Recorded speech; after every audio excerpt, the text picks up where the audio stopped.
Bienvenue sur Trouver sa voie. Je suis Alban Mas, coach en carrière.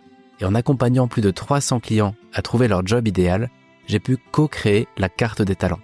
C'est un outil qui révolutionne la connaissance de soi au travail. Chaque semaine, je vous partage ici des conseils de gestion de carrière qui sortent un peu des sentiers battus. Je vous souhaite une très bonne écoute.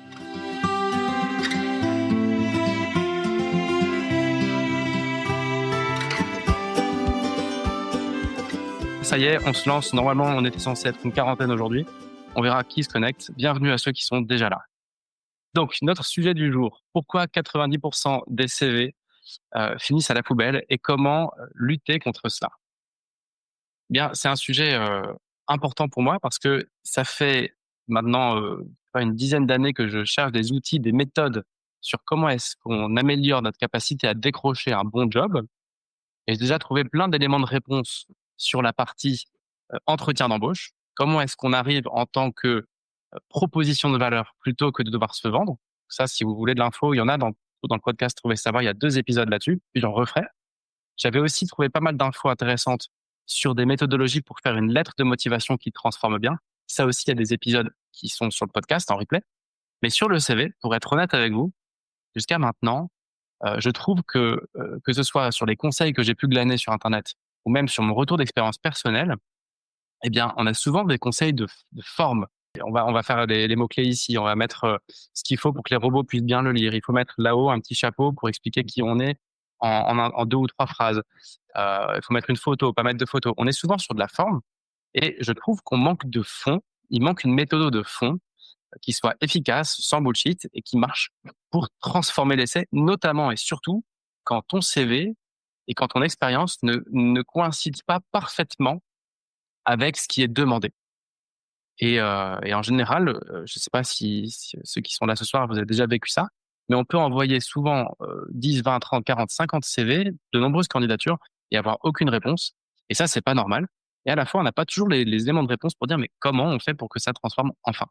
Et il y a une personne qui a craqué un peu cette équation-là. Elle s'appelle Madeline Mann et elle a écrit un livre qui s'appelle Reverse the Search. Et elle a une approche assez simple qui consiste à dire, au lieu de raconter ta vie, pars sur ce que les gens veulent lire. Et on va vraiment détailler ça aujourd'hui pendant 20 minutes, là, une demi-heure. Mon but, c'est qu'à la fin de cet épisode, vous puissiez être hyper au clair sur son approche et vous puissiez la tester. Et ce que j'aime dans son approche, c'est que moi, c'est mon job d'accompagner des gens qui cherchent du boulot, qui se posent des questions dans leur carrière, etc. Que ce soit via le bilan de compétences ou via la carte des talents. Ça fait un petit moment que c'est mon boulot. Je commence à avoir un peu d'expérience. Mais quand même, quand j'accompagne des gens, on bloque encore aujourd'hui, moi je bloque encore, pour être honnête, sur comment tu fais pour que ton CV soit vraiment un déclencheur d'entretien. Ben, j'avais pas trop les ressources, quoi. C'est pour ça que je suis content de vous en parler aujourd'hui parce que j'apprends aussi beaucoup au passage. Et je suis heureux de vous partager cette petite découverte en espérant que ça vous sera utile. Donc, sur ce sujet, déjà l'approche de fond, c'est quoi? Au fond, le vrai problème d'une candidature qui n'a pas de résultat, c'est qu'elle est centrée sur le candidat. Mais ça, c'est pas un scoop, je pense que vous le savez déjà. Le vrai sujet, c'est qu'au lieu de raconter notre vie, le but, c'est de dire de répondre à ce qui est demandé, à ce que recherche la personne en face. C'est-à-dire que quand quelqu'un recrute, ce qui l'intéresse, c'est pas forcément de savoir qui on est. S'il recrute, c'est parce qu'il a un problème, c'est l'entreprise, elle a un problème à régler. Et c'est pour ça qu'elle est prête à mettre 20, 30, 40, 50, 100 000 euros sur la table chaque année pour payer quelqu'un comme nous. Mais si elle pouvait se passer d'un recrutement, elle s'en passerait. Donc il y a bien un objectif, il y a bien un problème à résoudre, il y a bien une équation où le recruteur ou l'entreprise qui recrute, ça lui fait pas plaisir de recruter, elle recrute parce qu'elle a un besoin. On a tendance très souvent à oublier ce besoin et à partir de qui on est nous, au lieu de partir de bah, quel est le besoin en face. En entretien d'embauche, c'est souvent plus facile parce qu'on a déjà échangé un peu avec un recruteur au préalable ou avec un RH ou avec des amis qui sont dans la boîte et on comprend un peu le contexte de la boîte. On comprend où ils en sont, pourquoi ils recrutent, etc. Alors que quand on a une annonce et que c'est juste le premier stade où on va juste envoyer un CV, en fait, on n'a aucune info sur le besoin et pourtant, il faut réussir à y répondre avec juste un document, un one-pager, un CV. Il faut que le recruteur puisse comprendre qu'on a saisi son besoin et qu'on ait une solution à son besoin, alors qu'on ne connaît même pas trop le besoin. C'est ça toute la complexité et c'est pour ça, une fois de plus, que je suis content qu'on en parle aujourd'hui. Parce qu'il y a du concret à se mettre sous la dent sur ce sujet-là. Qu'est-ce qui fait qu'un CV finit à la poubelle. Pourquoi est-ce que, pourquoi est-ce que 90% des CV ou même peut-être plus ne donnent pas lieu évidemment à un recrutement, mais encore moins à un entretien? Pourquoi est-ce qu'on peut envoyer 200 CV sans déclencher un entretien? Pourquoi est-ce que la quasi-totalité des CV finissent à la poubelle? Bon, déjà, en général, il y a qu'un poste. Donc c'est vrai que de toute façon, même si on est extrêmement, à sa place, si on est extrêmement, doué et qu'on a les bonnes expériences, les bonnes compétences, dans tous les cas, il y aura qu'une place in fine. Donc c'est normal qu'il y ait que, un CV qui transforme vraiment l'essai. Mais quand même, on devrait tous pouvoir se dire: «Cette offre m'intéresse et j'ai le droit d'aller en entretien pour défendre ma candidature». Et c'est déjà à ce stade que ça bloque et c'est ça qui est si frustrant. Donc pour quelles raisons est-ce qu'un CV finit à la poubelle? Et même pourquoi 90 des CV finissent à la poubelle? Ce que nous dit Madeline Mann, c'est: «Le problème, il s'appelle le syndrome autobiographique». Oui, alors Arnaud nous dit, il y a le CV peut ne pas passer la barrière IA. Oui, c'est vrai. Aujourd'hui, la plupart des entreprises un peu structurées utilisent des ATS, des Application Tracking System, ce qui fait que l'IA va digérer un CV, lire les compétences, extraire les compétences, les mots-clés. Et si le CV ne fit pas avec ce qui est demandé, eh bien, le recruteur ne va même pas le voir, ne va même pas le recevoir dans sa mailbox. Donc là, c'est encore pire, c'est qu'on n'a même pas eu l'ombre d'une chance. Mais là, ici, je vais parler plutôt d'un truc qui est en aval de ça. C'est-à-dire, le recruteur a bien reçu notre CV, mais il nous rappelle pas pour un entretien. Là, je suis pas dans l'approche où c'est l'IA qui nous a bloqués. C'est plutôt le recruteur qui nous dit: «Toi, non, toi, je ne reçois pas un entretien. Toi, je mets ton CV à la poubelle».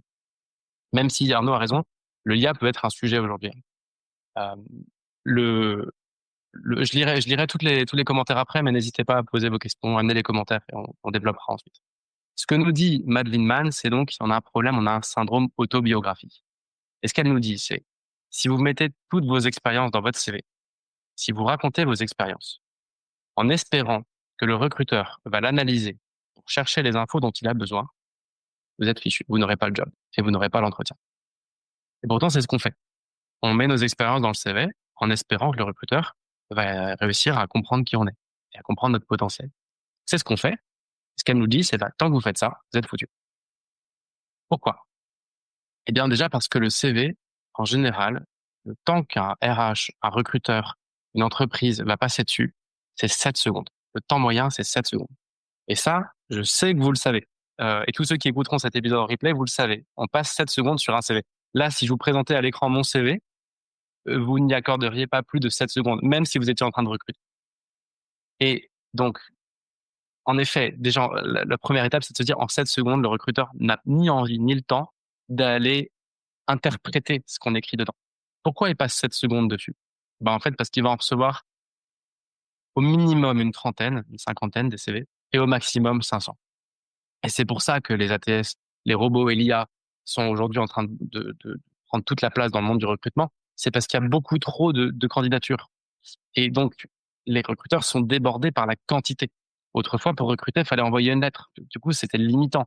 Aujourd'hui, n'importe qui peut postuler à n'importe quoi. Et donc, ça fait qu'il y a une sorte d'avalanche de candidatures et que ton CV, quand tu vas l'envoyer, bah, en effet, il va être parmi 50, 100 ou 150 autres CV. Et même parfois bien plus. Moi, ça m'est arrivé d'avoir 200 ou 300 candidatures, dont beaucoup de sérieuses, pour une simple offre. Comment on fait, quoi? Bah, déjà, la première chose, c'est qu'on va passer 7 secondes sur le CV. Et c'est vrai. Donc en 7 secondes, qu'est-ce qui se passe? Le recruteur, il n'a pas le temps de faire plusieurs choses. Il n'a pas le temps de s'intéresser à votre histoire. Je dis pas qu'il s'en fout. Je dis juste qu'il n'a pas le temps de le faire. Votre histoire, vous la développerez plus tard, en entretien. Il n'a pas le temps de s'intéresser à votre potentiel. Votre potentiel, à ce stade, il s'en fiche. Il veut savoir juste si vous êtes légitime, si vous êtes prêt à l'emploi, plug and play. Votre potentiel, à ce stade, il le verra plus tard. Alors ça peut le rassurer de voir que vous avez bossé dans des super belles boîtes, vous avez fait des super études. En effet, ça peut quand même mettre des petits points en plus, mais à ce stade, ce que nous dit Madeleine, c'est le potentiel, c'est trop tôt. Votre histoire, c'est trop tôt. En 7 secondes, le recruteur, un autre truc qu'il n'a pas le temps de faire, c'est de s'intéresser à votre subtilité. Et c'est là le point le plus important selon moi. On est tous des gens subtils. On est complexes. Notre vie est pleine d'aspérités. Et c'est ça qui fait notre charme à tous et notre potentiel. Il y en a qui ont vécu des périodes d'inactivité de plusieurs années. Il y en a qui ont fait plein de projets annexes. Il y en a qui ont déjà monté une boîte, qui ont fait plein de trucs. On a envie de se raconter. On a envie que la personne en face, elle comprenne qui on est vraiment, qu'on a traversé pour en arriver là, qu'on a peut-être fait un bilan de compétences, que là, on est vraiment sûr que c'est la bonne boîte. Sauf qu'en fait, notre subtilité, en 7 secondes, le recruteur, il n'y a pas accès. Il n'a pas le temps. Il n'a pas envie. Ce sera pour plus tard. Notre subtilité, on la garde pour les entretiens d'embauche. Le seul rôle d'un CV, il n'y a pas d'autre objectif que de déclencher un entretien d'embauche. Et c'est là après qu'on fera les autres choses. Mais il faut pas tout mélanger. Le seul objectif du CV, c'est de déclencher un entretien. Personne n'a jamais déclenché un poste par un CV. Il a déclenché un entretien. Dernière chose qu'un CV euh, n'a pas le temps de livrer, ou en tout cas qu'un recruteur n'a pas le temps de regarder dans votre CV et n'a pas le désir de regarder dans votre CV, ce sont vos soft skills. Alors là, peut-être que certains d'entre vous vont dire non, c'est pas vrai, les soft skills c'est hyper important. D'ailleurs, moi je n'ai que des soft skills, donc comment je fais, etc. On va en reparler. Euh, Ce que nous dit Madeline Mann, et moi je suis d'accord avec elle sur mon petit retour d'expérience, un recruteur ne s'intéresse pas à vos soft skills au moment où il reçoit votre CV. Vos soft skills, ce sera pour l'entretien d'embauche. Mais on en reparlera aussi. Donc en gros, en 7 secondes, il n'a pas le temps de faire grand-chose. Il n'a pas le temps de s'intéresser à qui vous êtes. Il a le temps, en fait, de s'intéresser à est-ce que votre CV répond à son besoin. Donc l'erreur numéro 1, pourquoi est-ce que 90% des CV finissent à la poubelle? Puisque c'est le titre, je vais développer un peu ce point-là quand même. Après, on parlera de comment on fait. L'erreur numéro 1, c'est de designer votre CV pour expliquer qui vous êtes. Si votre CV est une sorte d'autobiographie, et je sais que c'est le cas, puisque c'est aussi mon cas et c'est ce qu'on fait en France, c'est comme ça qu'on fait tous. Si notre CV est une autobiographie, bah en fait, on est dans les choux. Alors, vous pouvez ne pas être d'accord avec ça, mais c'est ce que nous dit cette coach carrière, et je crois qu'elle a raison. La solution, c'est au lieu d'avoir un CV qui est designé pour expliquer qui nous sommes, elle a dit, bah non, designons un CV pour expliquer ce que nous pouvons apporter à l'entreprise. Et il y a une méthode en face. Erreur numéro 2, on vient d'en parler avant, c'est de vouloir être compris. J'ai envie, j'ai besoin que le recruteur me comprenne, qu'il ait compris ma subtilité, ma personnalité, mon potentiel. Tout, je reviens pas sur tout ce qu'on a dit avant. C'est une erreur de vouloir être compris à ce stade. On veut tous être compris. Mais du coup, on dit trop de choses. Et comme on dit trop de choses, on crée de la confusion. Et comme on crée de la confusion, on crée de la distraction. Et vu qu'il y a 50 CV à côté, dont au moins 10 sont mieux disants que le nôtre, il y a des gens qui ont fait des meilleures études, qui ont bossé dans des plus belles boîtes, qui ont quelques années de plus d'expérience, etc., etc. Dès qu'il y a de la confusion, dès qu'il y a de la distraction, on perd quelques places dans le classement des CV. Et vu qu'il n'y a qu'un poste, perdre déjà une place, ça peut être catastrophique parce qu'il suffit d'un entretien réussi. On propose le poste à la personne X et puis pour vous, c'est fini. Il n'y avait qu'un seul rôle. Donc, vouloir être compris, c'est une erreur, selon elle, et je suis d'accord avec elle. Ça sert à rien de vouloir être compris. Il vaut mieux avoir compris le recruteur plutôt que le recruteur vous ait compris. Donc, la solution sur cette deuxième erreur, c'est de tout faire converger dans ton CV, de tout faire converger vers le besoin de l'entreprise et d'accepter de supprimer tout ce qui ne converge pas. Et c'est là que c'est vachement dur. Ce qu'on veut, c'est de la précision, non pas sur qui vous êtes, sur qui tu es, mais sur ce que tu peux apporter. Et ça, c'est très, très frustrant. Parce qu'en fait, ça veut dire qu'on va pas pouvoir expliquer qui on est et on va pas pouvoir montrer vraiment tout ce qu'on aurait envie de montrer. Non. C'est comme quand on vend un produit, ça sert à rien de donner toutes ses caractéristiques. Ce qu'il faut, c'est que le produit réponde à un besoin. Et c'est tout. Et donc, ça va changer complètement notre façon de rédiger notre CV. Et c'est pour ça que je fais cet épisode-là. Hein. C'est parce que cette façon-là, moi, je l'avais pas en tête. Et je trouve sa méthode assez intéressante. Donc, l'idée ici, l'approche, ça va être de ne parler que de ce que l'entreprise recherche. À 1%, on parle de nous. À 99%, on parle de ce que l'entreprise recherche. Sans pour autant mentir. Et c'est là que ça devient un vrai gros boulot et que ça prend du temps. Un CV dans ce format Madeline Mann, là, ça prend beaucoup plus de temps que de changer le nom de la boîte et l'intitulé de poste en haut et de copier-coller son CV. En fait, ça veut vraiment dire un CV égale une offre. Et quand tu auras compris ensuite la méthode, tu vas comprendre que ça ne peut pas être autrement, que c'est forcément une offre égale un CV. Juste avant d'aller maintenant dans le détail de la méthode, le premier point, hein, c'est-à-dire pourquoi ça marche pas. Maintenant, le deuxième, c'est quand même d'essayer de trouver des solutions, comment on fait pour que ça marche. Euh, Juste un point sur lequel je voudrais revenir, que j'ai détaillé en intro, mais pas assez à mon goût et je veux vraiment vous le partager plus en profondeur. le pas de côté. Dans notre vie, on fait parfois un pas de côté. On peut vouloir changer de métier, on peut vouloir changer de secteur, on peut vouloir changer et de métier et de secteur. Dans ce cas-là, c'est une reconversion totale. On peut faire des reconversions partielles. On peut avoir un petit côté un peu outsider. Je vois une offre, j'ai envie de postuler, mais je sais très bien qu'il y a des gens qui sont plus légitimes que moi pour cette offre. Et pourtant, j'ai vraiment envie de l'avoir, ce truc. Jusqu'à maintenant, je n'ai jamais été en mesure d'accompagner des clients via l'envoi d'un CV sur de la concrétisation de ce genre de choses. Chaque fois, on utilise la technique d'une recherche par le réseau et non pas par les annonces, parce que tel que moi je concevais le CV jusqu'à maintenant, eh bien en fait, il y a trop de différence entre ce qu'est la personne et ce qu'est son histoire et ce qui est demandé pour que le recruteur prenne le risque de la recevoir en entretien.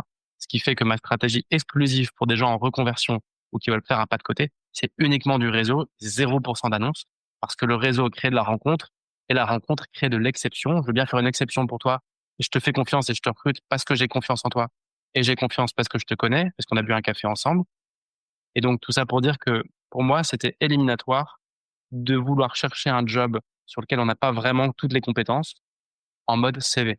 Je réponds à une offre. Madeline Mann, d'après ce qu'elle nous dit, et je veux bien la croire, à mon avis, c'est un peu marketeur aussi, hein, mais quand même, elle nous dit non, moi, par cette méthode-là, j'ai vraiment des dizaines de clients qui n'ont pas les skills, n'ont pas complètement les skills, et qui font un pas de côté, et qui, par des annonces, mais avec un CV bien foutu, réussissent à déclencher un entretien, et après réussissent à convaincre. Donc c'est doublement important. Déjà, c'est cool méthodologiquement, mais ça veut dire potentiellement aussi que avec cette méthode, et je vais enfin y venir, tu peux vraiment parfois faire des pas de côté tout en postulant sur des annonces. Ce que moi personnellement, j'étais pas capable de proposer à mes clients jusqu'à maintenant. Voilà. J'en viens, enfin n'hésitez pas dans les commentaires si vous voulez réagir, pareil, hein, pour après, des questions, des commentaires, des coups de gueule, n'hésitez pas, ça sert à ça. Pour l'instant, je continue, parce qu'il nous reste plus que 12 minutes, avant d'ouvrir la libre antenne. Donc quelle est cette fameuse méthode? À force de parler du problème, on va finir par oublier de parler de la solution. La méthode qu'elle propose, elle est en 1, 2, 3, 4, 5 points. Et vu que le cinquième, je trouvais pas très intéressant, je me suis concentré sur les 4 premiers. Sa méthode consiste à dire, on va livrer au recruteur ce qu'il a envie de lire, sans tricher, sans mentir, sans dire sans dire des choses qui sont pas nous. Donc la première étape, c'est de voir l'offre avec le même prisme que celui du recruteur qui l'a écrite. Voir l'offre comme le recruteur l'a écrite et non pas comme nous, on veut l'interpréter. Pour faire très simple, prends une description de poste. Peut-être qu'on aura le temps après de faire un petit exercice en direct avec des descriptions de poste. Tu prends un poste, une annonce que tu vois, avec un descriptif. Tu lis ce descriptif. Tu peux utiliser un peu d'IA pour extraire des mots-clés, mais pour l'instant, on va le faire à la main. Tu lis ce descriptif et tu vas lister tous les hard skills. On revient un peu sur cette notion de hard skills, soft skills. Ce qu'on va appeler ici des hard skills, c'est quelque chose qui est de l'ordre du savoir ou du savoir-faire, de l'ordre de la technique, de l'ordre des outils, de l'ordre vraiment des compétences techniques précises, mesurables, des choses qui peuvent s'apprendre en formation. C'est ça les hard skills. Donc elle a dit d'abord, dans cette offre, tu listes tous les hard skills clés, les mots-clés liés aux hard skills. L'inverse des hard skills, ce sont les soft skills. Les soft skills, ce sont des compétences plutôt transversales, humaines, comme euh, la communication, l'empathie, l'écoute, la gestion du stress. Bref, tout ce qui est difficilement mesurable, tout ce qui s'apprend difficilement et ce qui est plutôt de l'ordre des compétences humaines, du savoir-être. Et c'est vrai que des soft skills, ça s'apprend plus difficilement. Si par exemple tu es très créatif, tu n'es pas très rigoureux, la rigueur, tu sauras jamais vraiment, tu pourras toujours faire des formations, tu resteras un créatif. Si tu es très empathique et que tu fais de la place aux autres, bah, du coup, a priori, t'es pas très assertif ou assertive, bah, tu auras beau travailler le truc, tu seras jamais vraiment assertif ou assertif parce que ton potentiel, c'est d'être empathique et de laisser la place à l'autre. C'est pas de l'apprendre. Donc bref, tout ça pour dire que une des différences, c'est que les soft skills ne s'apprennent pas vraiment. En tout cas, elles s'apprennent difficilement, alors que les hard skills, c'est vraiment quelque chose qui peut s'apprendre dans l'ordre du technique. Et donc, on revient ici à la base.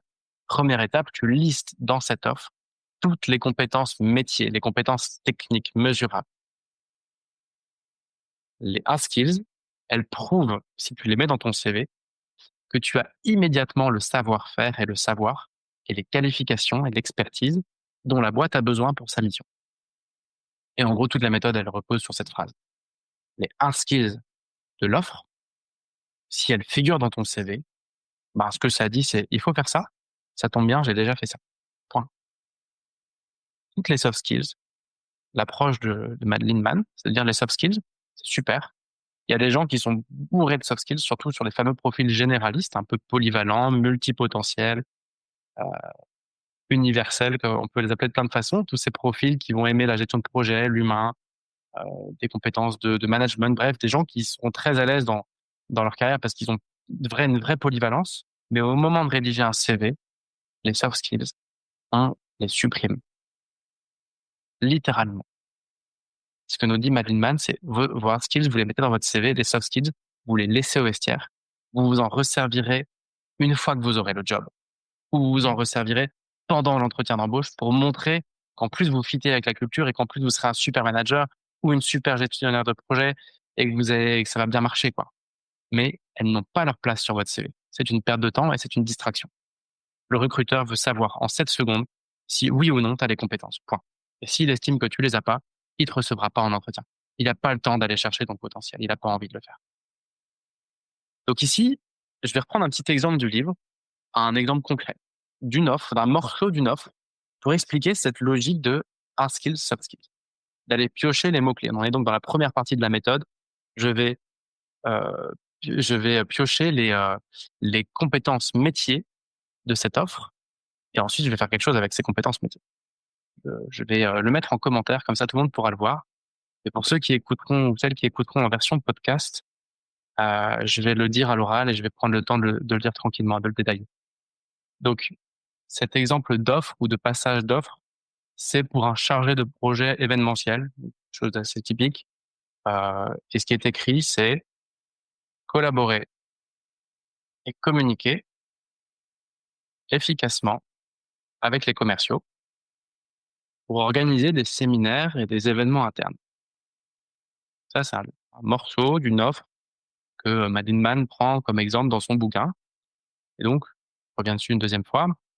Le job, c'est pour être chargé de projet événementiel.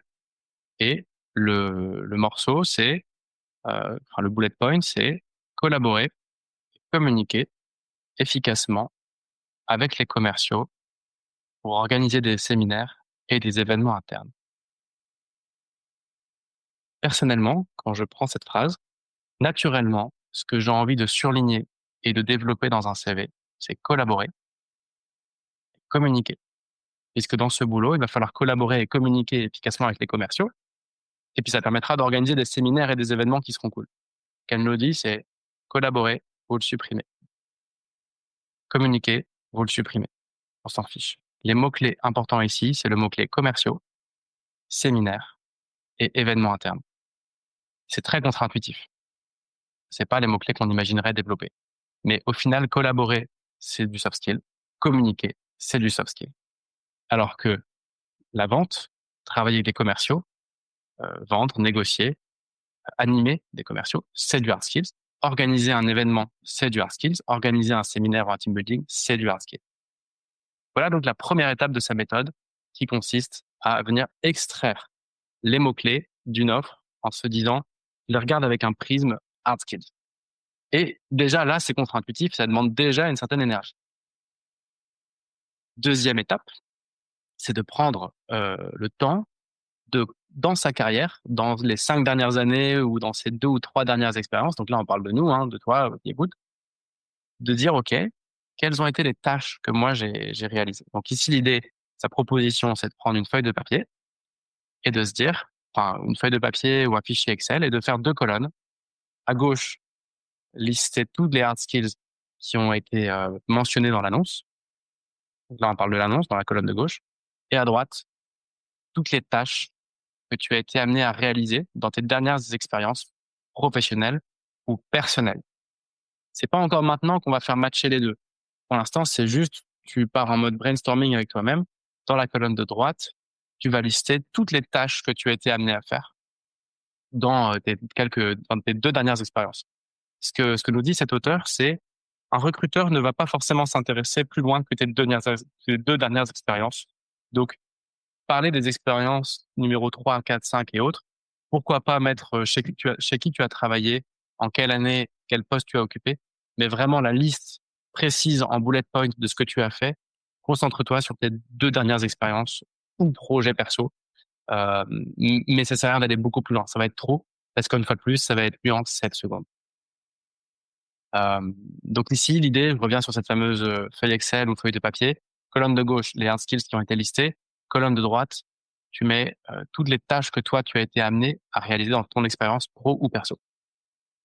Et ensuite, heu, l'idée, ça va être de se poser des questions sur ces tâches-là. Il y a une petite série de questions que tu peux te poser sur chaque tâche.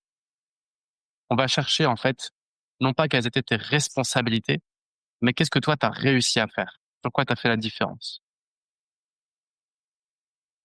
La première question, je vais les mettre en commentaire, ceux qui ont eu le courage de se connecter ce soir, en direct là, hop, comme ça, vous aurez un petit avantage sur les autres et pour ceux qui seront juste en replay sur le podcast, je vais les dire à l'oral.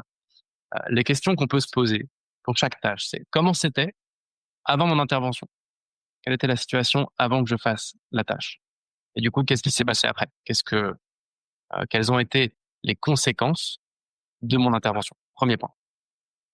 Deuxième question à se poser, c'est: quelles auraient été les conséquences si cette tâche n'avait pas été menée, si ça n'avait pas été fait? Si je l'avais pas fait, qu'est-ce que ça aurait eu comme conséquences sur l'équipe, sur le business, sur la boîte, sur les gens?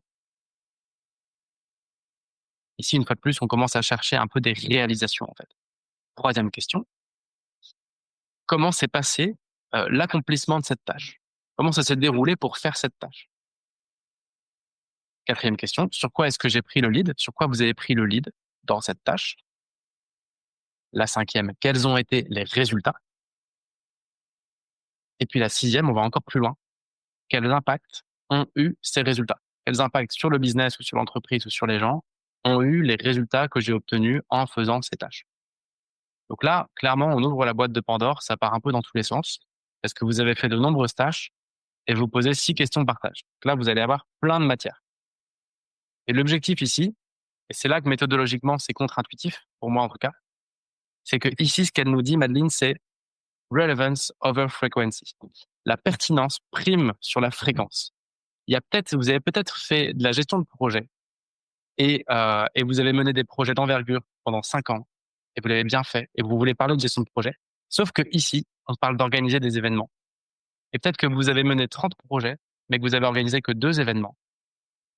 Mais en l'occurrence, dans l'offre qui est là, la pertinence prime sur la fréquence. Il vaut mieux que le premier bullet point que vous allez écrire, ce soit l'organisation d'événements, même si vous n'avez fait qu'une fois. La pertinence prime sur la fréquence. Et ça aussi, ça peut être frustrant de ne pas tout dire sur soi, mais uniquement ce qui est attendu. Je vais avancer un peu puisque je vois que ça fait déjà une demi-heure que se déroule. Il est temps qu'on puisse faire la libre antenne. Donc ça, c'était la deuxième étape, hein. La première, c'était de lister les hard skills. La deuxième, c'est de faire votre bucket, là, votre liste sur la colonne de droite d'une feuille Excel ou d'une feuille de papier avec toutes vos tâches, tout ce que vous avez fait pendant ces tâches, tout ce que vous avez fait de ces tâches et tout ce que vous avez eu comme achievement. Et une fois que vous avez cette liste à la Prévert, c'est d'essayer de faire converger ça vers la colonne de gauche. Qu'est-ce qui est demandé? Qu'est-ce qui est attendu? Et ensuite, donc, il y a une quatrième étape. C'est de transformer les éléments que vous avez identifiés. On va parler pour l'instant de responsabilité. Vous avez eu différentes responsabilités dans ces tâches. On va essayer de faire une différence entre une responsabilité et un accomplissement. Vous avez une liste à la Prévert de plein de trucs que vous avez fait, des choses dont vous aviez la responsabilité. Mais en fait, la responsabilité, c'est moins utile sur un CV qu'un accomplissement. Si par exemple, vous avez été chef de projet, ça ne dit pas que vous avez bien géré des projets. Si vous avez été head of sales, directeur commercial, ça ne dit pas si vous avez développé le chiffre ou pas. Ça dit juste que vous aviez le titre. Alors que l'accomplissement donne vos résultats personnels et va donc plus loin que vos responsabilités. Donc, Ensuite, quand il sera temps de présenter sur votre CV les 5 ou 6 ou 7 bullet points sous chaque expérience qui convergent avec les hard skills demandés, si vous me suivez bien, eh bien, la logique ici, et si ça vous intéresse, vous pouvez aussi regarder la méthode STAR, STAR, qui ressemble un peu à ça. L'idée ici, c'est de transformer une expérience en un combo de le poste occupé, donc mes responsabilités. Je sais pas, par exemple, j'étais chef de projet, OK. Responsabilité, gestion de projet sur tel et tel truc, avec ensuite, très rapidement, un accomplissement 1, un accomplissement 2, un accomplissement 3. Et chaque accomplissement, quels sont ses ingrédients? Bah, c'est un verbe d'action. Par exemple, j'ai mis en place, j'ai dirigé, j'ai piloté, j'ai amélioré, j'ai managé, j'ai développé. Bref, des verbes d'action autant que possible, j'ai organisé. Ça, c'est important. Les mots-clés des hard skills, c'est là qu'on a besoin de voir ensuite insérer le hard skill ici, quoi. En gros, c'est là qu'on a besoin de lire, le truc qui est attendu dans l'offre. Et troisième étape d'un bullet point dans votre CV, hein, d'une, d'un accomplissement, excusez-moi, c'est de la quantification. Donc verbe d'action, mot-clé, hard skill, quantification. Comment quantifier? Alors si vous êtes commercial ou financier, c'est facile. La quantification, elle se compte en chiffres ou en euros. Pour la plupart d'entre nous, enfin, je prends mon cas personnel ou même une fois on disait dans de la gestion de projet ou de l'événementiel ou dans de l'accompagnement ou dans plein d'autres boulots, j'étais EduXP par exemple. Comment on peut quantifier l'inquantifiable? Quand tu bosses sur un mode projet ou sur de l'humain, comment tu quantifies tout ça? C'est pas si simple. Donc ici, elle nous propose une mini méthode.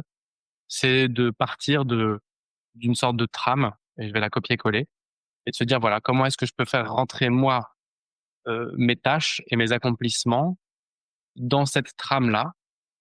Et donc dans la trame, on parle soit d'argent. Comment est-ce que je peux quantifier? Peut-être que je peux réussir à parler d'argent, un budget que j'ai géré, un revenu, un coût que j'ai réussi à amoindrir, de la marge, un EBITDA, un EBE, enfin bref, ça dépend de notre boulot, mais on peut parler d'argent, d'indicateurs, on peut parler de temps, une durée, un rythme de travail. Ça peut être de l'argent, ça peut être du temps, la quantification. Ça peut être de la quantité, des personnes, quantité de tâches, quantité de projets. Ça peut être des tonnes, hein, même d'ailleurs si, ou des flux, si on parle de logistique. Hem, Ça peut être de la fréquence. J'ai fait ça chaque jour, chaque semaine, chaque mois ou X trucs par an. Ça peut être de la croissance. J'ai développé tel machin de X pour cent. Ça peut être une réduction. J'ai réduit tel truc de X pour cent. Ça peut être aussi un niveau de satisfaction. Voilà, tant de pourcentage de satisfaction ou de tel taux qu'on surveillait en interne. Ou ça peut être un passage à l'échelle. J'ai réussi à passer de ça à ça. Et c'était grand comme ça. C'est devenu gros comme ça. Bon. Tout ça, c'est pour essayer de mettre du quanti sur vos accomplissements. Donc un accomplissement, je reviens dessus et je boucle là-dessus. Un verbe d'action. J'ai fait ça. Le ça, c'est les mots-clés hard skills. Et avec tel résultat. Et là, c'est là qu'on met du quanti, quelque chose qui est quantifié. Et donc, heu, pour prendre un exemple concret sur l'exemple concret, ça pourrait être: j'ai organisé, verbe d'action, organiser, 4 retraites annuelles. Donc j'ai déjà fait des événements annuels, 4 séminaires annuels. Donc j'ai déjà de l'expérience sur quoi? La gestion d'événements. Avec plus de 100 décideurs, je mets du quanti et 93% de satisfaction. Bon, voilà. Là, en gros, ça, c'est un bullet point qui va droit dans le mille de l'offre qu'on a vue, qui consistait à travailler avec les commerciaux pour organiser des événements. Donc, en gros, en très résumé ici, et je vais un peu conclure là-dessus, cette méthode, elle est vraiment chronophage. C'est long parce que ça sous-entend de refaire le job quasiment à chaque CV que vous allez envoyer, de vous reposer la question: «Qu'est-ce qui est attendu et qu'est-ce que je livre? Qu'est-ce que je donne à voir de moi?» Mais une fois que vous avez fait votre bucket, une fois que tu as ton bucket de tâches et d'expériences, après tu peux piocher dedans. Ça, tu le fais une seule fois. Et surtout, normalement, et je crois que c'est plutôt juste, si on vient, présenter son CV sous cette forme-là qui est beaucoup plus cash, beaucoup plus carré, eh bien, le recruteur qui, rappelons-le, va passer 7 secondes sur ton CV, il a plus de chances de te rappeler en se disant: «OK, ce mec-là ou cette nana, il a les skills ou elle a les skills». Et si tu ne les as pas, eh bien, tu peux aussi te former et ça peut être de faire un MOOC gratuit une formation un peu plus conséquente, et de mettre ça dans les expériences. Par cette formation, j'ai eu l'occasion de faire tel truc. Et hop, ça fait des tâches en plus. Il n'y a pas que ton boulot, il y a tout ce que tu fais à côté. Parfois, ça vaut le coup si tu es illégitime sur un sujet parce que tu es trop débutant ou trop débutante, d'avoir un projet parallèle à ta vie, une formation ou un engagement associatif ou autre, qui te permet de faire les tâches liées à ce que tu veux faire. Et ça te permettra de faire du name dropping de compétences sur des hard skills. Et une fois de plus, c'est pas grave si tu l'as fait qu'une fois. L'important, c'est de l'écrire. Et de ne pas écrire ce que le recruteur n'a pas envie de lire ou pas besoin de lire. Voilà. Je m'arrête là. Je réouvre les micros. J'espère que c'était pas trop décousu et que ça a pu être utile. Euh, et on va faire un petit tour de table si quelqu'un souhaite participer, poser une question. Moi, je lis le chat. Il a juste à lever la main et, euh, et puis voilà. Ou même amener un débat d'idées. Voilà. C'est une libre antenne, comme on disait, donc comme à la radio, sentez-vous libre. Merci d'avoir écouté Trouver sa voix. Si cet épisode vous a plu, pensez à le partager et à nous laisser un commentaire. Vous pouvez aussi nous rejoindre sur albormas.com et sur lacartedestalents.com pour découvrir d'autres ressources. À très bientôt et d'ici là, prenez soin de votre carrière.